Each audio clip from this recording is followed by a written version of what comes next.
उजाला live, खबरों का उजाला। Channel को लाइक और सब्सक्राइब करें और हमारी सारी महत्वपूर्ण खबरों को अपने मोबाइल पर पाएं।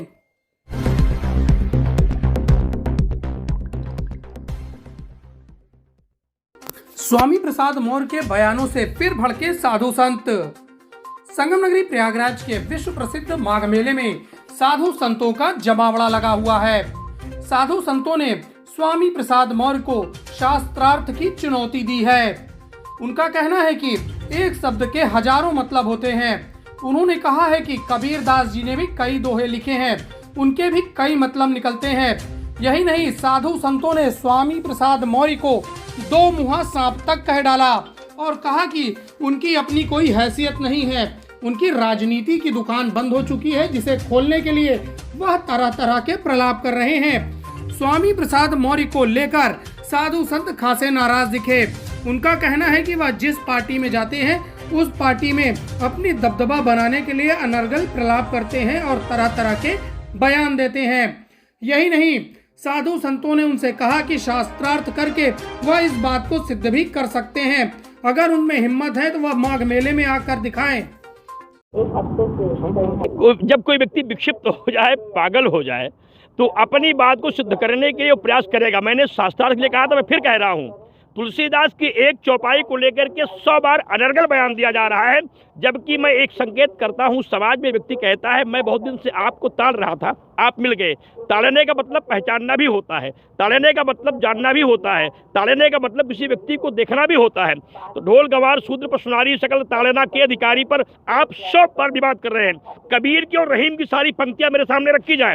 मैं चैलेंज करता हूँ, तीर्थराज प्रयाग से मैं महाशिवरात्रि तक हूँ, कबीर की और रहीम की तमाम ऐसी लाइनें मैं पेश करने के लिए मेरे पास सक्षम प्रमाण है कि एक चौपाई को लेकर पूरा देश में धर्म विरोधी लोग इसका विरोध कर रहे हैं, जबकि कबीर के और रहीम के पंक्तियों को पढ़ने का साहस इनमें नहीं है। इसलिए मैं इन्हें चैलेंज करता हूं, ये आए और कबीर दास की उस पंक्तियों को पढ़े जो उसी समाज में पैदा हुए थे।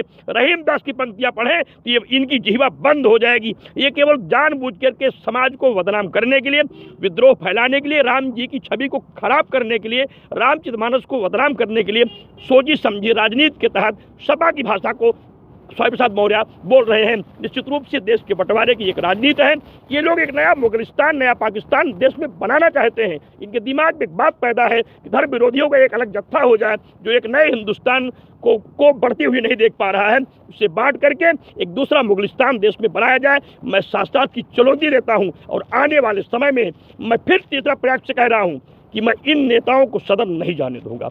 इनके लिए पूरे देश के महात्माओं को लामबंद करूंगा, घर घर भेजूंगा, राम निवास से लेके राम गरीब तक के दरवाजे जाऊंगा। उनको बताऊंगा कि राम आदिवासी के हैं, बनवासी के हैं, शिवरी के हैं, जूठे बैर खाने वाले परमात्मा हैं। वो भगवान ऐसे हैं जो संसार के हर जातियों के साथ रहे। उन राम का अपमान करने के लिए, श्रद्धा का अपमान करने के लिए जल्लाद कहने वालों को, कसाई कहने वाले लोगों को उत्तर देने की आवश्यकता है। अभी कुर्सियों पर बैठ करके केवल गाली देते रहेंगे और हम संत महात्मा अपमान सहते रहेंगे। अगर दम है तो मेरी चुनौती स्वीकार करें। रहीम दास और कबीर दास की पुस्तकें रखी जाएं और गोस्वामी तुलसीदास जी ग्रंथ रखे जाएं। अगर उत्तर दे देंगे महाराज तो मैं इस भगवे को छोड़ने के लिए तैयार हूँ, जल्द समाधि ले लूंगा। लेकिन इनके पास दम नहीं है कि कबीर की पंक्तियां पढ़ दें, रहीम की पंक्तियां पढ़ दें। तो एक चौपाई को लेकर विवाद करते हैं। फिर संगे अगर आप कहीं समाज में जीवित हो तो सुन लीजिए मेरी बात को। लोग कहते हैं बहुत दिन तक आपको ताड़ रहा था, आज आप मिल गए हैं। ताड़ने का मतलब पहचानना भी होता है, जानना भी होता है और उसके प्रति निगाह भी रखना होता है। प्रताड़ना ही नहीं होती है, ढोल पीटने से नहीं बचती है।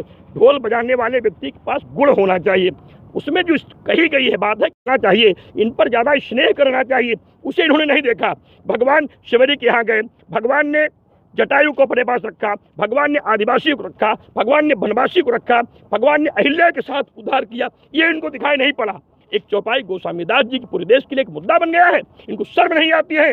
इस देश की नमक खाने वाले नमक हराम लोगों को शर्म नहीं आती देश का किसी भी खराब करने के लिए। तो इन्हें शास्त्रार्थ करना चाहिए। मैं चैलेंज करता हूँ और मैं कबीर और रहीम के उन ग्रंथों को सामने रखूंगा जिसमें 100 बार उन्होंने चुनौती दिया है इन लोगों को। इनके पास उत्तर नहीं आकर दम है, शास्त्रार्थ करें, अन्यथा अपनी वाणी बंद कर दें या तो सरकार ऐसे कानून बनाए, अन्यथा उपद्रव होगा, जनसंघर्ष होगा, विवाद होगा, सांवादिक सौहार्द बिगड़ेगा। इसका जिम्मेदार सपा और सपा के वो नेता होंगे जिन्होंने देश की परिस्थिति पैदा करने के लिए देश को मजबूत किया है।